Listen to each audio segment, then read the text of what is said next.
Hello, I'm moonookie, and this video is about cozy games.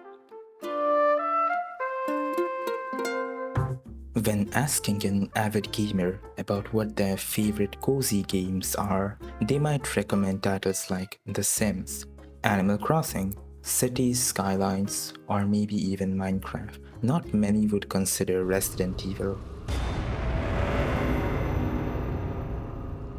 But hear me out. I believe that Resident Evil games can be very cozy and soothing. The way these games are written is certainly a major contributor to the atmosphere they convey while you are playing them. The stories of Resident Evil games typically begin relatively calmly. For example, in Resident Evil 7, you are searching for your significant other, and in Resident Evil 2, you are coming into Raccoon City in search for your brother or to take your position in the police station, creating a pretty suspenseful situation. However, there are no blood and guts flying at your face, at least initially. Typically, you are tasked with inspecting something suspicious in a very mundane way that turns sinister. The tension rises and the game truly starts to pick up its pace. Yet, the magic of Resident Evil games lies in its ability to bring you back to a certain level of calmness immediately afterwards. Hello? Is anybody here?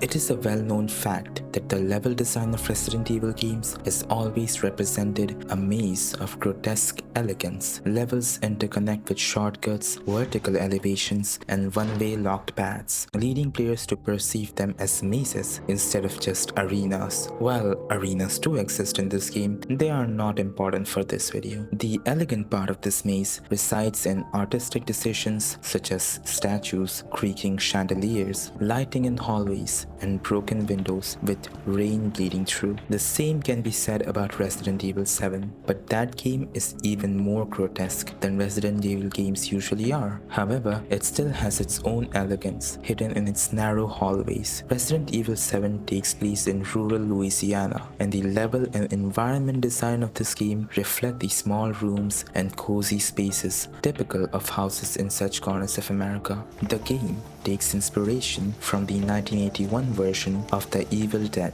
which is evident from the very beginning, especially after finding a picture of the Sewer Gators crew with the phrase, "Join us." Despite this, it retains that classic survival horror flair that makes these games so cozy. I love that survival horror games don't rush your playthrough and allow you to explore their world at your own pace. This makes you feel like you're stuck in the moment, and you can stay there as long as you prefer. The save room designs are extra comfortable with everything nicely tucked away and usually well lit. Typically, they don't have many sounds to distract you, but this creates an aura of safety as nothing can harm you inside these walls. A strong indicator of a good game is the attention to detail that developers put into giving the people who lived in the house that you're exploring an extra hint of character. While not the most memorable aspect of the game, I still highly appreciate it because it makes locations feel lived in. This concept is known as environmental storytelling, and Resident Evil games can excel at it, with some stories that you remember forever and others that are at least mildly enjoyable. Another aspect of Resident Evil games that deserves a lot of praise is the way they sound. The sound design of these games rivals that of some of the best horror games out there, adding a new level of ambient perfection to the game.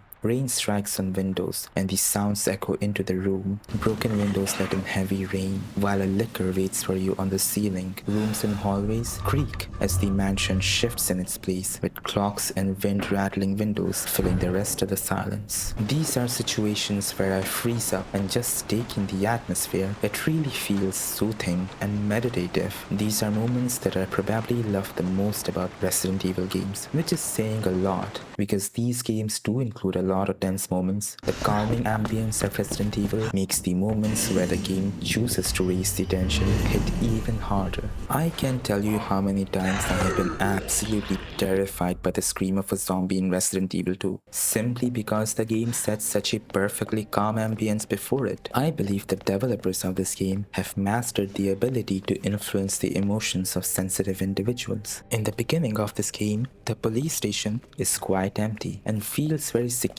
with the main hall being well lit. The warmth of yellow lights inviting you to stay. However, trouble soon finds you, and in the first hallway, the game plunges you into danger. The subtle buzzing noises in your ear as your feet steps in water, the sound echoing down the halls as a door barricaded using planks starts creaking. You know for certain something is about to go wrong, and then it does. The tension in this area was so overwhelming for me that I had to pause the game for a while, fearing my heart was going to leap out of my mouth. A lot of games that follow the Resident Evil formula stick to it till the end, for better or for worse. I am not a fan of tank controls, but everything else about the survival horror genre is something I undeniably love. Games like Signalis, Alisa, Nightmare of Decay, and even Endless Blue go all out to create their own ambience, using their limitations in a positive way. I appreciate their efforts, regardless of their ultimate success, as long as the ambience is compelling enough for me to complete the game. While games like Silent Hill maintain pressure on you, steadily increasing it as you progress through the story, the contrasts are what keep me drawn to the games that specifically utilize the Resident Evil formula. For their ambience, it is a sense of peace.